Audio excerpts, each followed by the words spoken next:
लहरों और तेज हवाओं के बीच प्रकृति ने फिर एक बार अपनी ताकत दिखाई है। फिलीपींस के मध्य क्षेत्र में तूफान कालमेगी ने भारी तबाही मचाई है। ये तूफान इतनी भयावह शक्ति के साथ आया कि अब तक कम से कम 66 लोगों की जान जा चुकी है और दर्जनों लोग लापता हैं।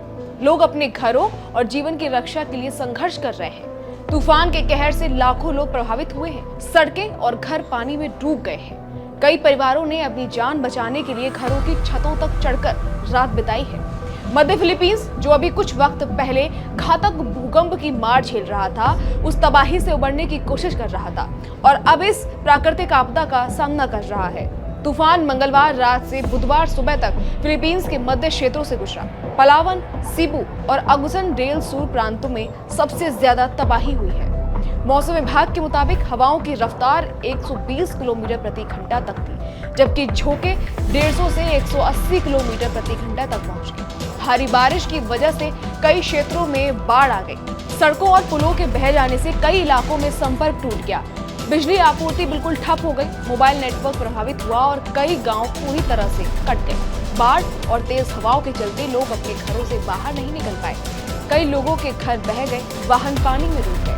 स्थानीय प्रशासन के मुताबिक सबसे ज्यादा मौतें बाढ़ और तेज धारा में बहने की वजह से। बचाव दलों ने कई लोगों को घरों की छतों और ऊंची जगहों से सुरक्षित निकाला। प्रशासन और सेना की राहत टीमें प्रभावित इलाकों में सक्रिय हैं। भोजन, पानी और दवाइयों की आपूर्ति के लिए नौसेना के जहाज और हेलीकॉप्टर इस्तेमाल किए जा रहे हैं। राहत कार्य के दौरान एक हेलीकॉप्टर अगुसेन डेल सुर प्रांत में दुर्घटनाग्रस्त हो गया, जिसमें 6 सैनिक मारे गए।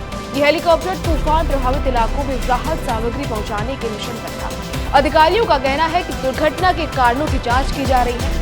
मौसम विशेषज्ञों के मुताबिक तूफान अब दक्षिण चीन सागर की ओर बढ़ रहा है और इसके प्रभाव से पड़ोसी क्षेत्रों में भी भारी बारिश और तेज हवाओं का खतरा बढ़ गया है। अगले 24 से 48 घंटों में भूस्खलन और सड़कें कटने का खतरा बना हुआ है।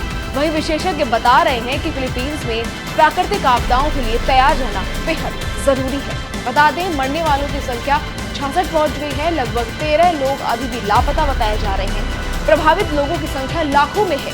सैकड़ों घर बह गए, हजारों लोग विस्थापित हुए हैं। तूफान के बावजूद स्थानीय प्रशासन और राहत दल लगातार प्रयास कर रहे हैं। कई लोग अपने घरों और परिवारों की सुरक्षा के लिए संघर्ष कर रहे हैं। बचाव कार्य अभी भी जारी है, लेकिन लगातार बारिश और मलबे की वजह से कुछ जगहों तक पहुंचने में काफी मशक्कत करनी पड़ रही है।